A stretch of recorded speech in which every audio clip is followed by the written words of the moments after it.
And I remember I just sounded off on Phil Oakes. You know, I thought he couldn't sing, couldn't play, had no significance, would Right. never be remembered. Then when you left, you left me the proposal, and I read it, and it starts right in with a nice poem by Phil Oakes. Oh God, I said I really stepped into that. Oh, that's great. No, that was great. Hello. Hi. You, Hi. I'm Michael. Yeah, you know, sure. I'm Doreen. Doreen, you Hi. remember they were here before. They're doing the film on the revival. We're, Okay, go up my to the daughter's convent. from Iowa, and we're showing her the town, so. A little visit. Well, Put some hot water uh, if you want to. you know, since, I guess you know that Ron Cohn and a young record collector, Dave Samuelson, plan to issue or have a relationship with a guy in Germany, Richard Weitze. They're going to do 6 CDs of left-wing material, Right. which I think is highly important, politically important for the record, but by coincidence, David's a former student of mine, so back at Illinois, so I know him well. And he sent a prospectus, and his first sentence was something like, American radicals or the American left wing, you know, sparked the folk song revival. And I just crossed it out, and I sent him a 6-page memo. Then I phoned him. I said, "You're crazy," you know. And I had to think it through, that what is called a folk song revival, or in its high years or dramatic years, really culminated at least 200 years, maybe more, of a movement we can document. And I put it in 2 categories. One was the commodification of folk culture or folk song. That is when people learn when someone learned that he could make money out of performing a folk song or selling a folk song or printing a folk song, elevating it, as it were, from its peasant base or its base in the cottage to the concert hall. And that's a long, long, long process. And it started way before there were any radical parties in the United States, and of course before any radical parties discovered folk song. But beyond commodification, I don't know what the best term to use, maybe valorization, or professors use sacralization, to elevate folk song, to bring it out of beyond making money, to bring it out of peasant life or working class life or rural life, and to certify it as having a special potency. And the whole movement of seeing folk song as pure or revealing or honest or simple, you know, all of the language that has been used to justify folk song. In Germany, it goes back to Herder years and years and years ago. In English literature, a good starting point is Walter Scott, who collected Scottish ballads in Ivanhoe and in all of the other novels. He equated folk songs with Anglo-Saxon purity, with an earlier, simpler lifestyle. And then that fed into John Lomax. So when John Lomax, and that goes back to 1910, you know, that's nearly, was not quite 100 years ago, but it started before, where he saw cowboys, his first book on cowboy songs, and he got Teddy Roosevelt, the then president, to write an introduction to the book, which is highly significant. And the cowboy was seen as an Anglo-Saxon knight on horseback, representing purity, decency, rescuing damsels, riding, and that's continued all through the singing cowboys in the 30s, you know, Gene Autry and Sons of the Pioneers. And even today,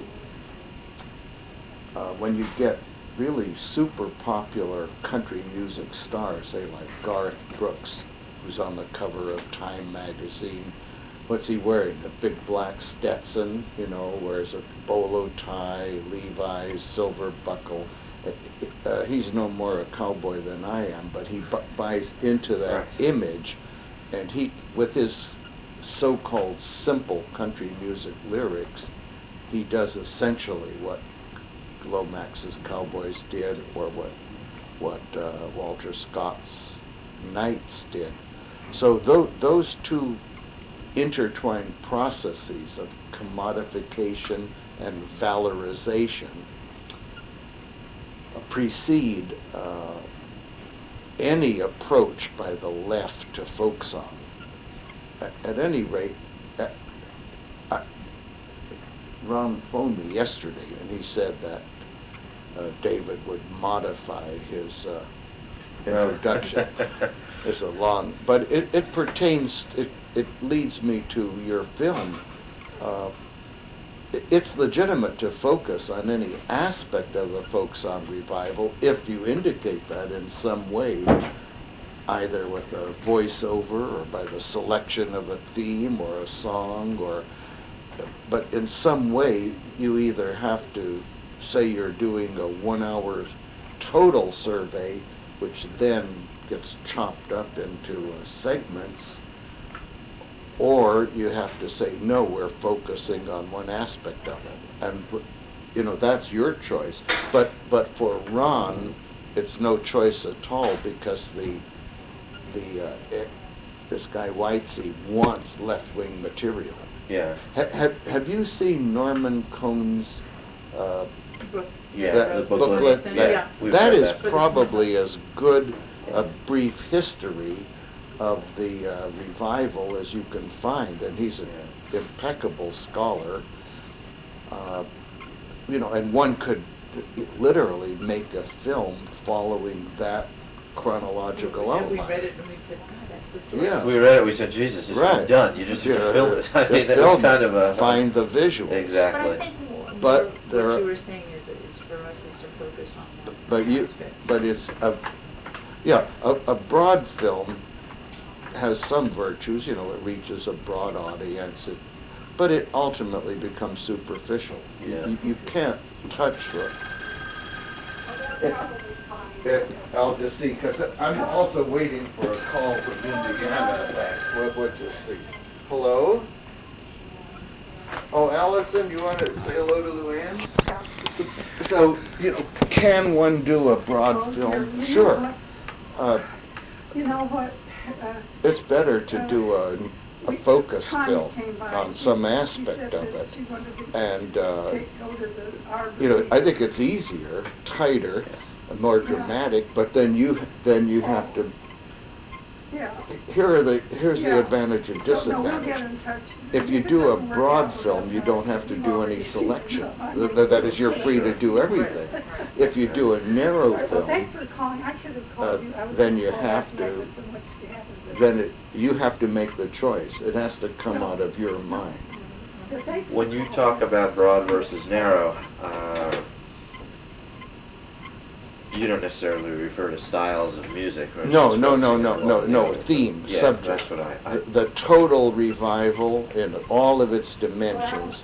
See, if you're doing it in all of its dimensions, what I would call broad, you would deal with, say, intellectuals discovering bluegrass music, which comes out of the discovery of Appalachianality. That's one aspect. The left wing's another aspect. Show Broadway, Tin Pan Alley, show business, its ability to sell folk song, that's another aspect. The star system, what is it in American life that, if a Bruce Springsteen or a Joan Baez, doesn't jump to the surface, or Madonna, the industry will create. That is, and sometimes it does artificially bestow, an accolade on a person who isn't really good or qualified, and then that person falls. But the star system to turn folk performers or performers of folk songs into stars is a contradiction to the nature of tradition and the folk process, and yet in this meeting of folk culture and popular culture, it's inevitable. At any rate, those are all And the last phrase, the meeting of folk culture and popular culture, is, I think, to the extent we've identified a theme, is the that's the closest theme. to what you want to do. Because Great. Putting it in terms of time, the years 58 to 65, we were a little young to have lived through them, but they're the years, they certainly had an influence on us due to, I think, older siblings and people who were concerned about politics. And what we find is that is what strikes triggers in other people of our generation and maybe a generation and a half older. Which is our audience. and we Well, have then to- say that you want a film that discusses that you posit deep tradition and the world of commerce or the world of pop culture, and you're interested in the interaction. You can read the early, not the early, but the early 60s sing-outs, which is something we've been doing lately. We were able to find a batch of them through a friend, and good. they shipped them out to us from New York, and so we've been sitting around reading them, and you can see this debate go on just in the letters column. Sure. You know, how can you go to a Peter, Paul and Mary concert? What has that got to do with folk music? Sure, And then other right. people write back, well, I never heard of these old songs until I Right. heard Peter, Paul and Mary, and now I like Back and the forth. and I think that's an interesting. And then it was symbolized by a story that may or may not be true. Apparently, when Dylan first performed at Newport, he imitated Guthrie. Yeah. Sort of came on as a cowboy or a city Billy, I suppose. And then at some point he came on with his electric guitar. And one story is that Pete Seeger was so enraged he ran up on the stage with an axe and chopped the electric. Well, he never actually did it, but the story is he says he was going to do it. Right. I want to cut the cables. I want And to cut the cables. clearly, I wasn't there and didn't see it and can't vouch for the story. But the story's a great story because it symbolizes all of that tension coming together as if somehow electricity was the enemy. That is how, what Pete was striking against or wanted to defy, of course, was commercialization, which he equated with certain sounds. But the irony is, and I think it may be the tragedy in his life or the unresolved dilemma in his life, that though he wanted, or clearly in that episode, even if it was just a wish, he wanted to be seen as standing for purity or the old style or deep tradition, but he had already spent 3 decades in popularizing folk music. That Pete has done as much as any single individual to make traditional sounds palatable to mass audiences. And this would be, I think Pete, he's rather guarded in his personal life, and Yes. but if he were ever to confide in anyone or really get into his own soul, see, one of the things that troubles him is he would like to be remembered in terms of his radical values. He did write a column in Sing Out at some point after the Dunaway biography of Seeger, which he didn't like. Then Pete wrote, he would like to be remembered as just, a man who taught working people some songs. That is, he really, that is the beacon in his life. No, that's okay. Oh no, I just was silent and heard it. He really wants to be remembered in terms of his the really old-fashioned notion of the working class as a kind of a Paul Bunyan. Or another image that comes to mind, Gulliver, that's tied down by the Lilliputians and breaking all of the strings, and rising, and Pete would like his songs to function in such a way as to help Gulliver free himself or help Paul Bunyan stride into the future. But he has to face the reality that he is hardly, except for a band of red diaper babies, he's not remembered by working people. More working people listen to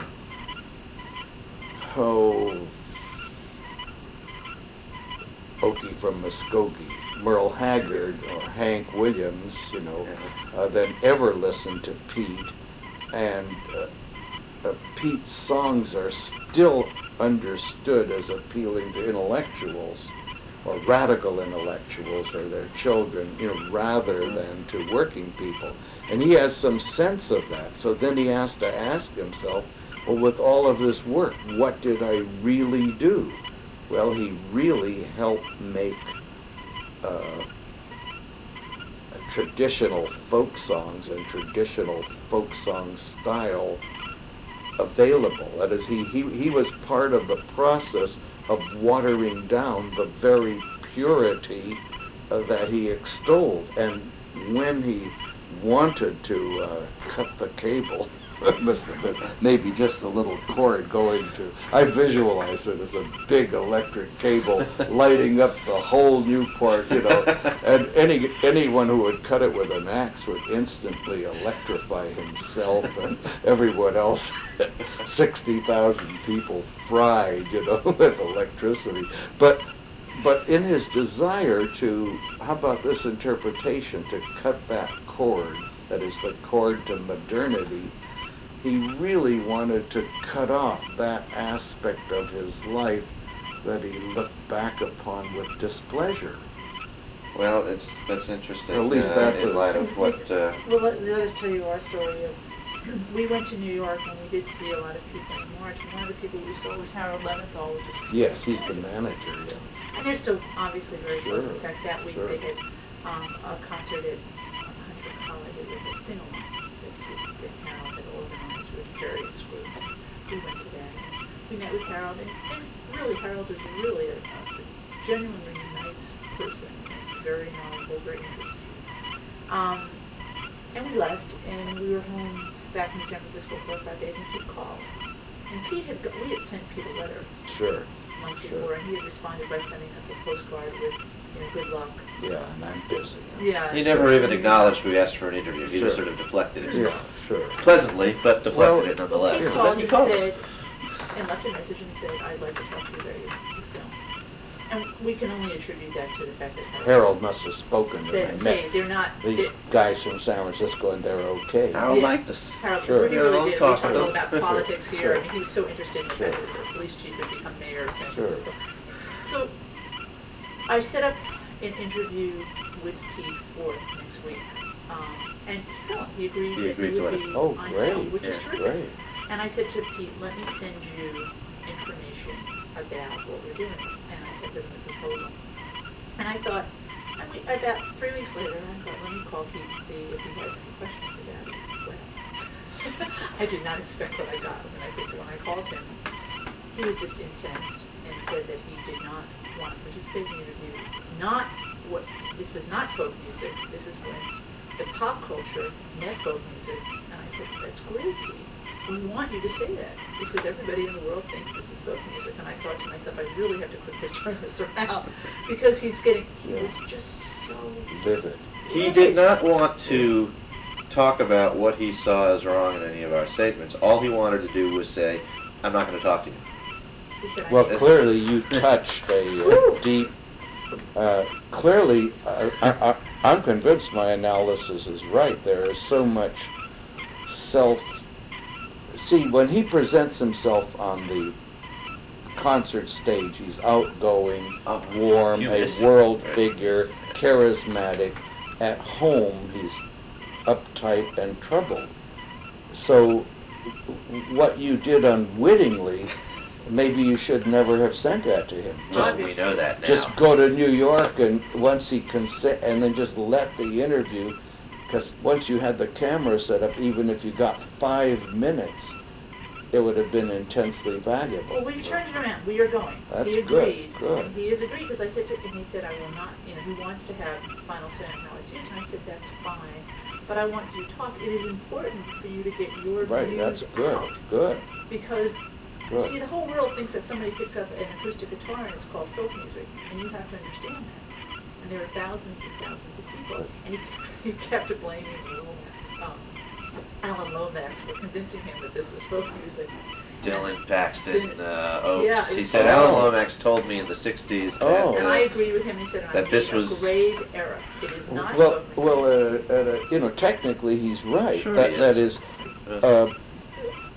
is, I have no trouble with that. If you have a choice. If you define folk music in its original definitions as deep tradition, then he's absolutely right. Then you need another term for what happened. But see, to me, what underlies his current anxiety and his hostility to his old friend Alan Lomax, he's really commenting on his own failure. See, everyone thinks of him as a smash success. I mean, he's not poor. He's world renowned. He's he's constantly invited. He could travel and sing all over the world. But he knows that two things trouble him. He knows that he is not part of any working class culture. He knows that in his heart of hearts. The other thing that he probably would not talk about to you or to anyone, but I'll put it forward as a hypothesis and perhaps why you hit it off so well with Harold Leventhal. Many people who defended this, we touched on this in the last visit, who organized their lives around the Soviet Union or the Soviet version of socialism, they could keep their buoyancy up. They could keep their belief. I think it was self-delusion, but at least it functioned until the coup. Even with Gorbachev, they could still believe that he was committed to Leninism and to socialism. But with Yeltsin in there, Yeltsin says he wants to end socialism. It failed the Russian people. And so those people who are still loyal to the Communist Party now see Yeltsin as an enemy, basically as a CIA agent destroying, 70 years of socialism. Now, some people like Leventhal have made a good adjustment to that. I mean, there are old radicals who continue with their lives. They say they were wrong, there's some guilt, and then they go on, or they're thinking about it. But I think it's very difficult. Pete, for some reason, has such a deep loyalty to what he did.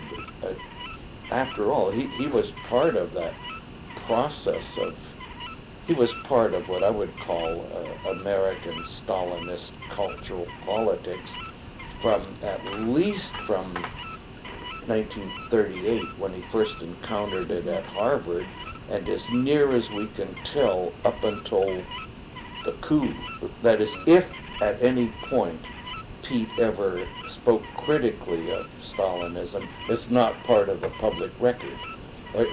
Some people say that in some recent interviews he has, in a kind of a left-handed way, said, well, they did some rough stuff, just kind of a euphemism to explain what happened. But I put it in personal terms. If you spent all of your life rationalizing that evil, you have to ask yourself whether you were fooled.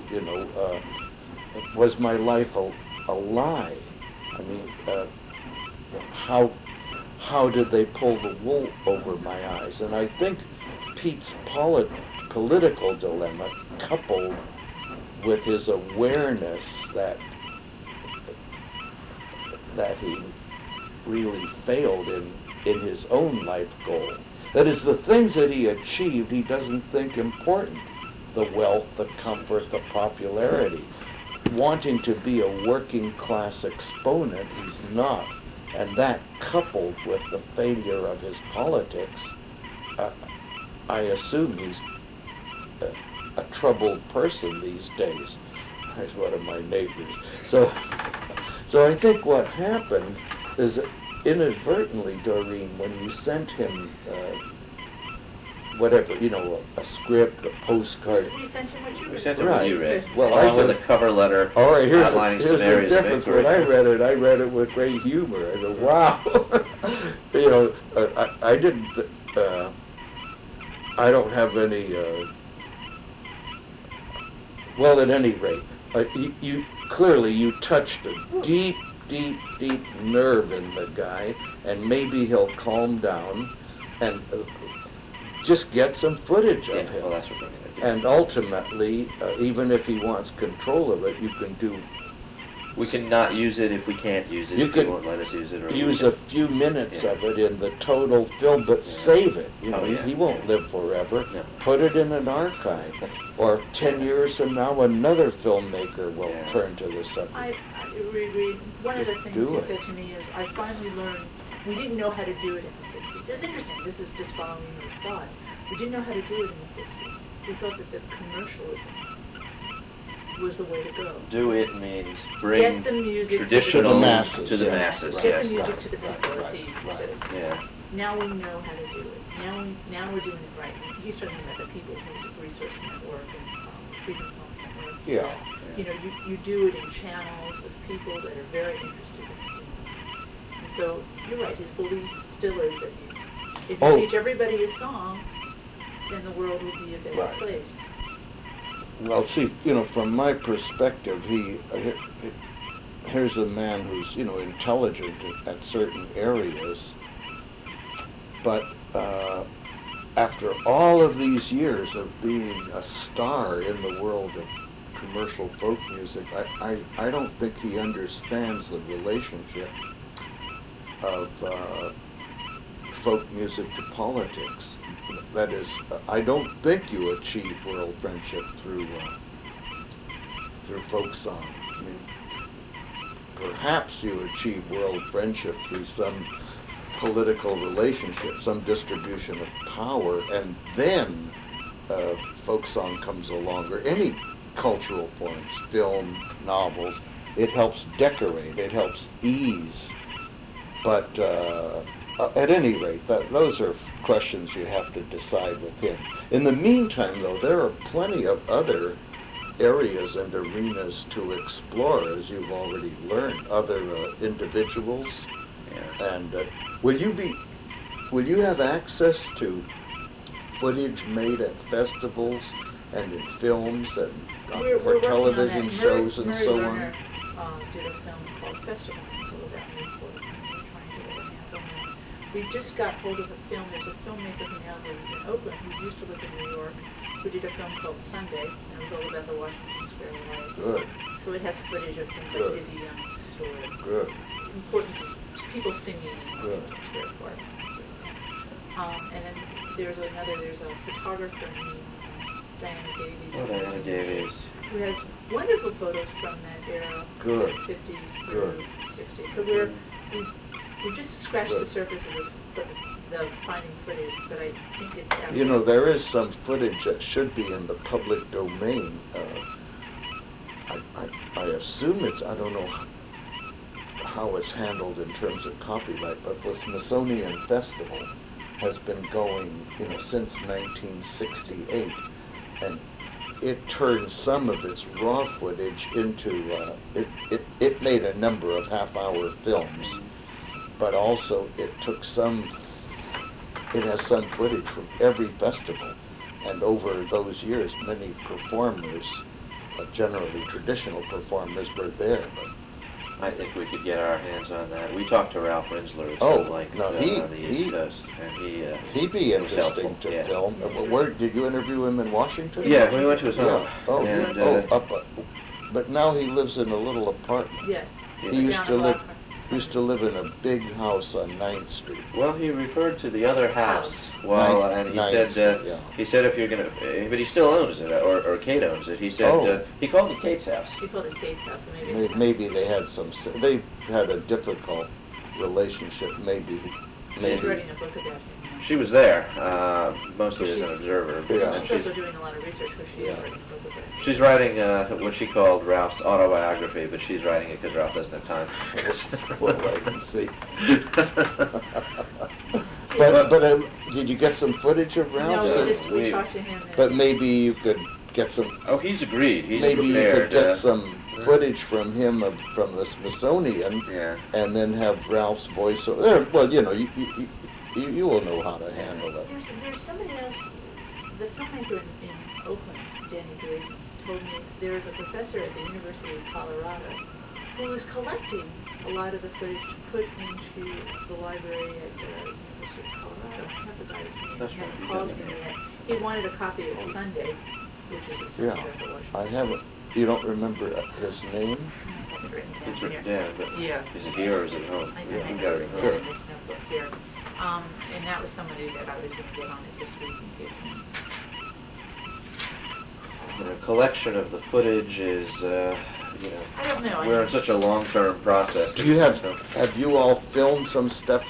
Pete is yet? going to be the first, and we got our first grant, in fact. We And got will you $3,000. hire a rent Yes, a? we have We've hired a cameraman There, in to New meet York. you? Good. We got references from someone Doreena's worked with. Maybe out Pete here. will relax and loosen up when I'm you hoping, get there. I would like it if Harold were there, because Yeah. Harold is comfortable Sure. with us, Pete. thinks we're okay, and he's comfortable with Pete.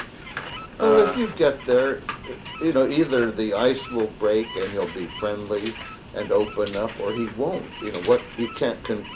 You just have to present yourself as best you can. We have been worried ever since that Pete is going to throw our $3,000 investment down the drain by getting there. He seems very thin-skinned. You ask the wrong question, you use the wrong word, and he doesn't say, your premise is wrong, let me Yeah. explain. Throw you out He of the throws you house. out of there. He shuts down. We have read all this information, all these books. Sure. We're reading so much information. Sure. And we read about Sure. the fact that Pete throws his little Tantrums. Tantrums, tantrums use the and word to be. tip. And, you know, the first conversation when he called and I called him back and we were on the phone for 2 hours and he was just this gregarious, happy man and told me this wonderful story. So I was really not expecting my second phone call when I got this onslaught of, it was like schizophrenia, you know, it was this, I was talking to this other person. It was It is. frightening. But luckily, years of being a producer, has, I've met a lot of Sure, people, sure. because I have to deal with people all the Sure. time. So I thought, okay, we'll just, listen, I'll give it a shot, I'll see if he'll do it again and talk him, you know, change around. He came around, he said to me something at the end that I felt bad for him. He said, you have to understand something, Doreen. People have promised and used me all my life. And they tell me they're going to do something, and then they don't do it. And that's why I have to be very, very careful. He said he was gun shy. He was very, yeah. Against the public, those people who want to involve him in their projects and He said people use me interview him or constantly. tape him. Well, all I could say to that is that that's the price of being a public Isn't that figure. true? Isn't that true? You know, And we can't put words into his mouth, and he has to understand that. We don't want to. right, a Answer. private figure just lives like Yeah. quietly. You know, I never get on TV. I'm never in the newspapers. I just do my work. But once you're a public figure, his whole life has been as Mr. Folksong. That's a good description. There's two things, you know, you've touched upon maybe his political past is something that troubles him a little bit and causes some schizophrenia, and you haven't said it quite this way, but I think you've touched on it. And I take it from the conversation he had with Doreen when she called to set up logistics, and I think maybe his commercial past troubles him a little bit too, because he wanted to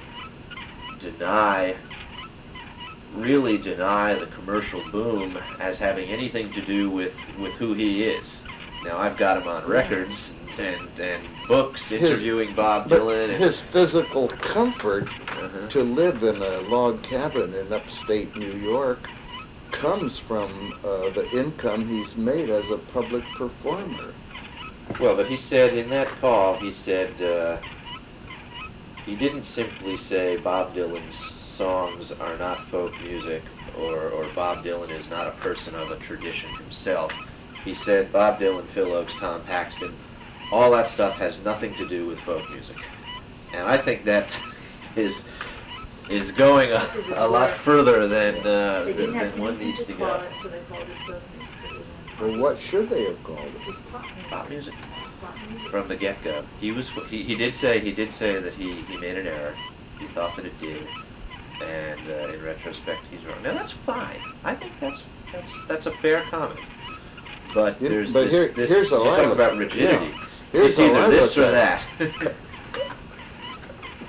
When I taught folk song, and at the height of the revival, and had huge classes, like 120 students, back to back, 11 to 12, and then 1 to 2, like that. I did say those things. That is, I was a deep traditionalist, and I said that Sarah Gunning was a folk singer, but Joan Baez was a singer of folk song. Now, I could say that in the college classroom as a professor because I wasn't making my living as part of the process of modifying and expanding folk song. But Pete was part of that process. Yeah. So there's got to be he has to be in a period now of looking back at his life, but also when he extols these little networks that are still doing the good things that he is doing. From my perception, those are. I have a very low opinion of the Freedom Song Network. I mean, I think they are third generation children of radicals who are isolated from the working class they want to serve, who are not really good at performance. The analogy I make is to pizza parlor Dixieland bands, where you get young white college students who wear straw hats and garters, and technically there is a relationship between Shakey's, is it Shakey's or Sharky's? Pizza parlor Dixieland band, and say a New Orleans black group of street musicians 100 years ago, in the sense that the repertoire can be the same, but it's not an organic relationship, or it's not a healthy relationship, so that when the Freedom Song Network gathers in Berkeley and sings "We Shall Overcome" or "Which Side Are You On," those are great songs, and I suppose it's good that they're still alive. But the Freedom Song Network today doesn't have a living or viable or functional relationship with those people who still cluster together, who have the capacity to make real political change in the United States. And that's the analogy. But that must be painful to Pete. That Pete now has to. He does. When they've had several festivals here. There's a kind of a labor festival once a year, and he comes out for it, and he's willing now to work with small groups that are. But see, to me, these small groups are not pure. That is, they don't sing in the style of working people or black people or anyone else. It's a the style in which they sing now is the style that has come out of the revival. Now, whether it's called popular folk song or whether it's a branch of that, you can wrestle with that and you can define it in some way. And if it's part of popular culture, so be it. Those are my thoughts. Let's shoot off a Pete's point a little bit. Sure. Putting aside their musicality, let's take Dylan, Oakes, and Paxton, the three most preeminent topical writers of the early Right. 60s movement. Do you think that they were in fact part of some tradition connected with folk music, such that you could call their music, at least for a new audience, an audience fed on the mass media, that they were in a sense their folk singers? Well, I would answer that, Michael, in these terms. Language is determined by its users. That is, as a purist or professor, I define folk song narrowly, that is anthropologically, as belonging to indigenous groups or rooted groups or enclave groups. So that I did not think of Dylan and his friends, or Baez and her friends. I did not think of them as folk singers, but I was willing to use the term singers of folk songs. Of course they were connected to folk song. They lived in terms of folk song. When Time magazine put Joan Baez on the cover, the American public accepted the notion that she was a folk singer. And so long as the public broadened the term and used it in that manner, I wasn't going to speak against popular usage. So that for me, the connecting link isn't tradition.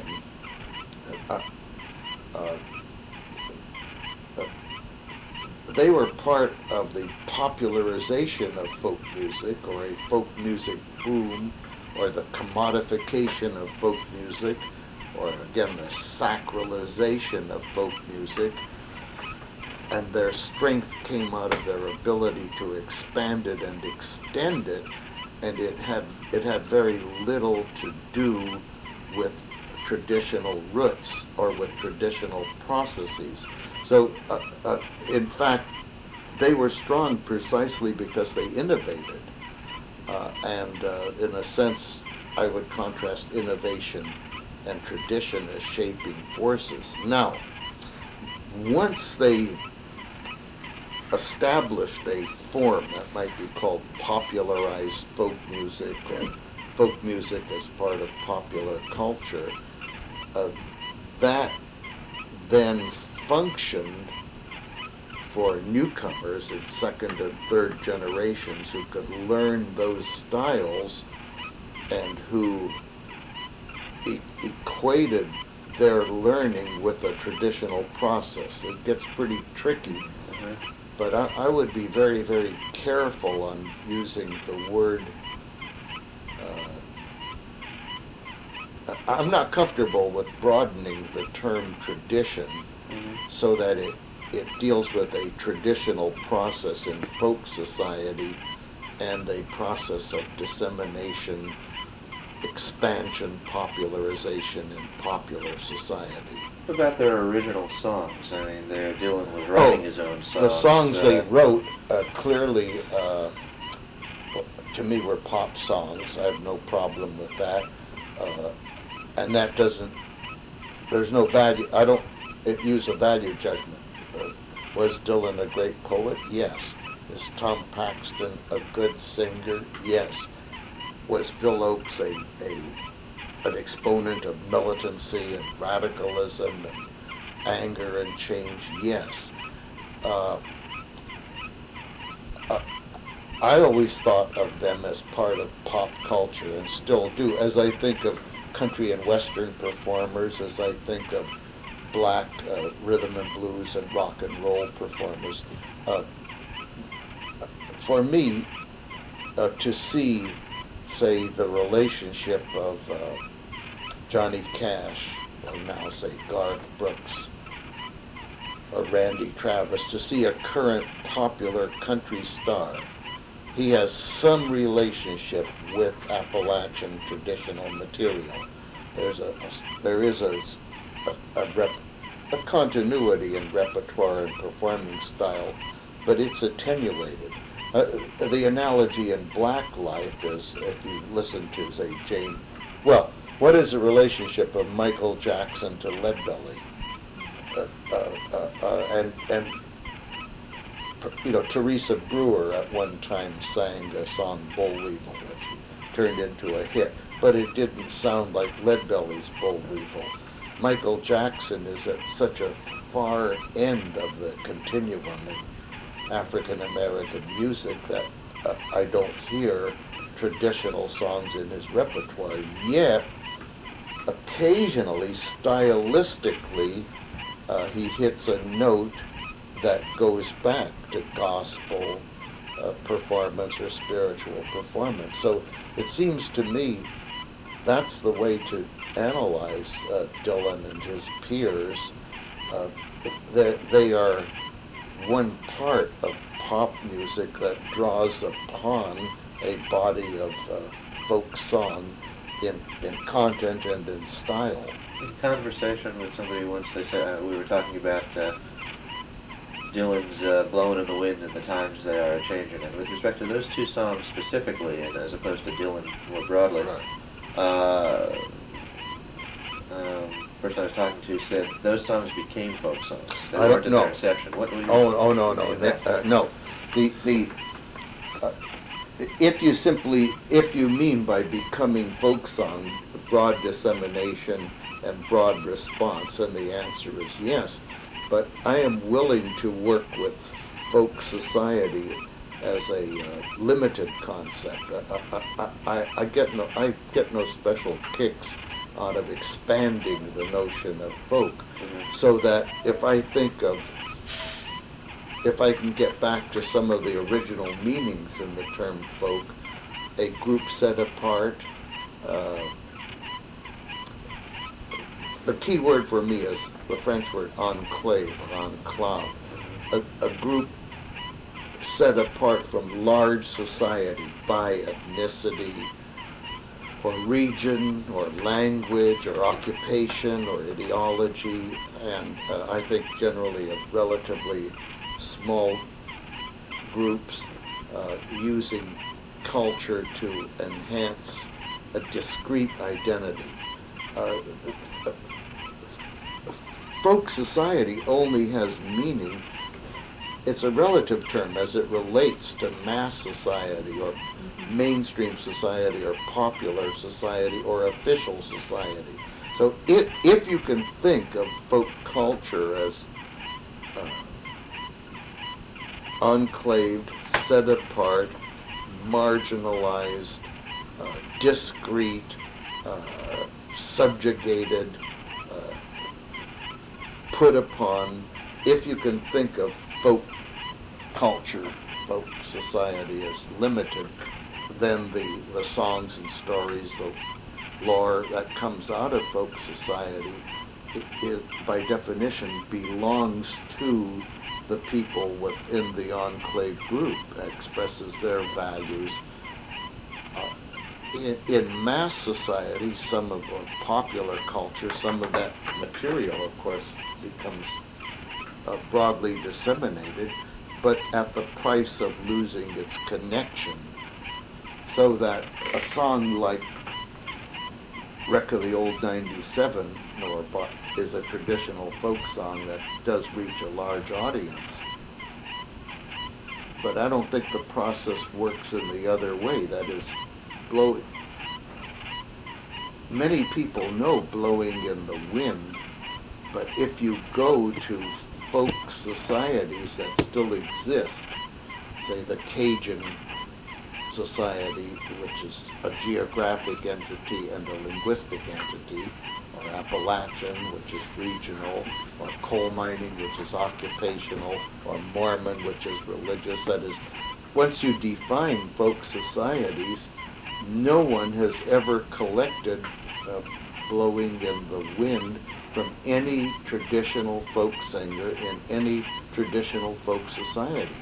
So there's a distinction between millions of people knowing the song and the song holding meaning or being relevant within an enclave group.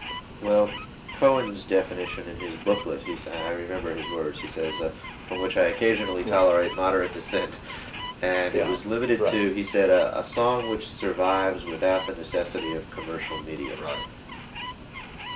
looking at just those words, couldn't you apply it to a Oh, poem? Norman might, Okay. but not Archie. Okay, that's fair yeah. enough. We're good friends. In Uh-huh. fact, I saw him last week in L.A. Spent the evening at his house, but I don't agree on that. That definition springs from frustration. It's not that it's right or wrong, it's that this has been...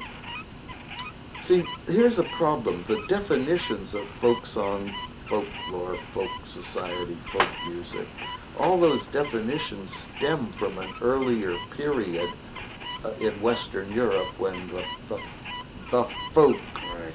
was a recognized group. It was the peasantry within Sweden or the peasantry in the Swiss Alps. And socioeconomic, cultural, linguistic group could be defined. Those definitions precede mass culture or mass society. Now, Norm has, since the definitions are difficult and fuzzy, I've been comfortable with the old definitions, conscious that I could just use them in academic circles or in very special circles. Norm has attempted to accommodate to mass society and the revival, printing, videotapes, and so on and so forth. An interesting question would be, given his broad definition, how does he apply it to specific songs? That is, he might use Wreck of the 97, which went from oral tradition to phonograph records. Perhaps that would be a song that would meet his standard or his norm. Norm being Norm's norm. But whether he would say that Blowing in the Wind met that standard, go down to LA and interview. Oh, we're gonna go. He's great. He doesn't know we exist. He's open and friendly. Uh-huh. He'll call me. I have a letter I have to answer. He'll call in a few days, and I'll tell him about you. But I work from a very... I've always been radical in my politics, but conservative in my scholarship. And so I have no problem with defining folk song in such a way as to exclude, say, Dylan and Baez. But I think when you were here before, I mentioned I admire Joan Baez tremendously for her singing. I mean, when Joan Baez, just a year ago, the last time I heard her, maybe a year and a half ago, I think I told you we had this big demonstration in front of the City Hall on Tiananmen Square. She had learned words of a song that she wrote or someone wrote in Chinese, and there were just several thousand Chinese refugees and Chinese American students. They had little replicas of the Statue of Liberty, and I just could not express. I had worked with her on some festivals years ago. If I could have broken through the security guards, I would have gone up to the stage to hug her, but I didn't try. But the point is this: I have no trouble, I don't have to call her a folk singer to admire her. Now here's an interesting question. No one calls Madonna a folk singer. No one. No. Yet I'm sure Madonna knows some songs that were popular in the folk song revival, and maybe even some songs that she's from an Italian working class family. You know what I called her in a little article I wrote? The bad goddaughter. I thought that would have a particular resonance in an Italian American. It does, because I understand it. You understand it perfectly. Right. Well, maybe her grandma sang Torni Sorrento to her or something like that. I'm sure that she could come up with some songs traditional in her family, and surely she would remember some of the folk song revival songs, but she doesn't choose to perform them. But suppose she did, that would not make her a folk singer. Then the question is, Judy Collins now hardly sings folk songs, so people hardly call Judy Collins a folk singer now. But Joan Baez, whose repertoire now is about half new material and about half traditional material, Joan Baez will probably always be called a folk singer.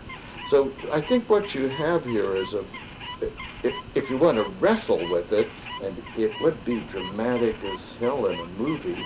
I have a 3-second clip of Madonna, with her little, what's that little microphone? Yeah, right. And then juxtapose that with a clip of Joan Baez in her granny dress, and barefoot and long hair of that period, and why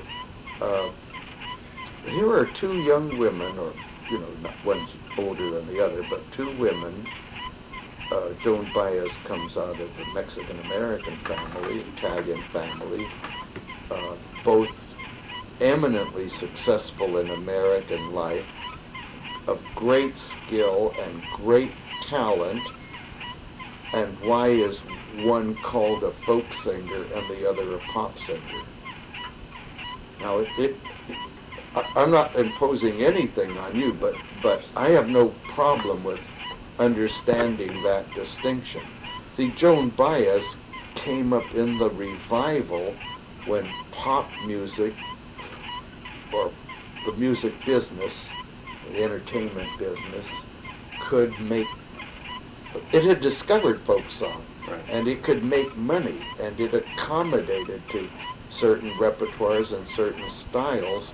And also, Joan Baez and Bob Dylan, though they had a connection to Guthrie and therefore to the left, they were not burdened by any, they were liberal or left of center, but they were not burdened by any deep ideology. And in fact, if you go back, this is an important point. At the time that radicals were marching against Vietnam, and identifying with Ho Chi Minh, Joan Baez was anti-war, but I would draw a distinction between Joan Baez and Jane Fonda. That Jane Fonda, in her hostility to the war, identified with Ho Chi Minh and with the Viet Cong, for which she is still criticized. But Joan Baez was so sophisticated politically compared to Jane Fonda that Joan Baez had already learned that Marxism or Leninism or Stalinism or communism, whatever she called it, would ultimately enslave people. And she opposed our war without rationalizing the Viet Cong position. So for whatever reason, Joan Baez matured politically at a very, very early age, and I think that helped her keep her cool or keep her equanimity in a way that Pete Seeger didn't and couldn't. That is, I have no evidence that Joan Baez is troubled by her politics. I think that she's been consistent Right. all along. Right. She's always Right. been consistent. Right. And her consistency is that she stands in favor of freedom and against Freedom. oppression. Right. And she's been Yeah. great. And so that in part has buoyed up her work. Now, Dylan, it's interesting. Have you read the book on Dylan by Bob Shelton?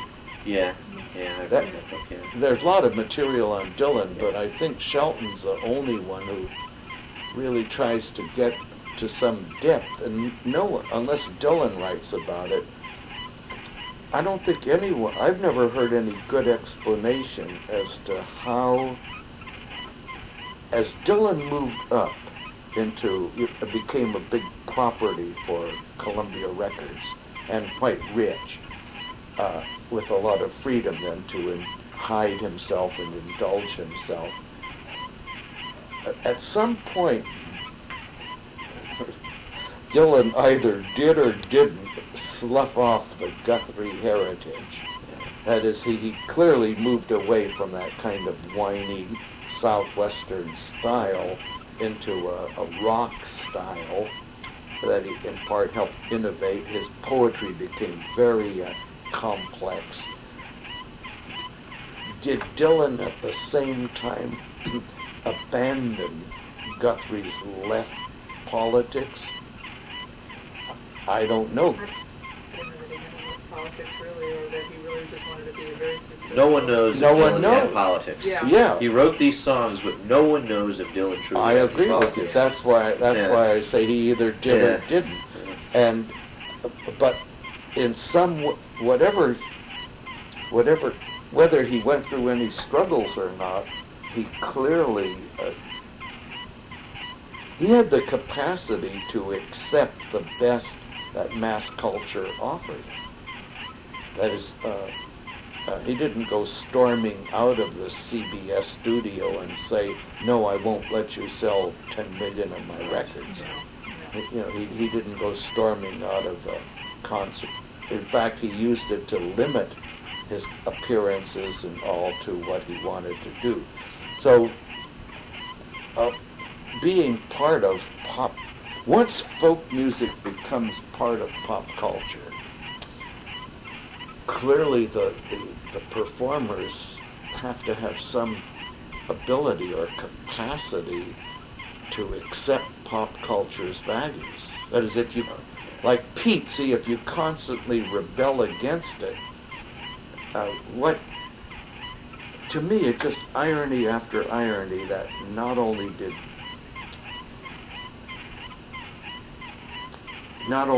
Pete not break with repressive politics, but now, you know, his identification. See, to me, when you say the Freedom Song Networks, that's such a contradiction in terms. Just a few years ago, I attended one of their concerts in Berkeley at La Peña, you know what? Yeah. And it was the Afghanistan war was going on. You know, they sang about an hour's worth of songs for Nicaragua. You know, this total bleeding identification with the Sandinistas in Nicaragua. So I went up to one of the gals and I said, "Well, how about singing a song for the children of Afghanistan? You know, something like 200,000 are maimed. You know, they don't have crutches. Those bastards built booby traps in the form of children's toys. You know, and the kids would pick them up and blow their legs and arms off. And then this lady told me, the Red Army is bringing socialism to Afghanistan. You know, the Mujahideen, you know, are there. You know, the whole Yes. CIA. If I had a nickel for every time someone talked to me about gave me that line, I'd be rich. But the point, Michael, is this: that the Freedom Song Network did not see freedom as indivisible. Freedom wasn't something that belonged to people all over the world, in Tibet, you know, in Haiti, in the Gaza Strip, in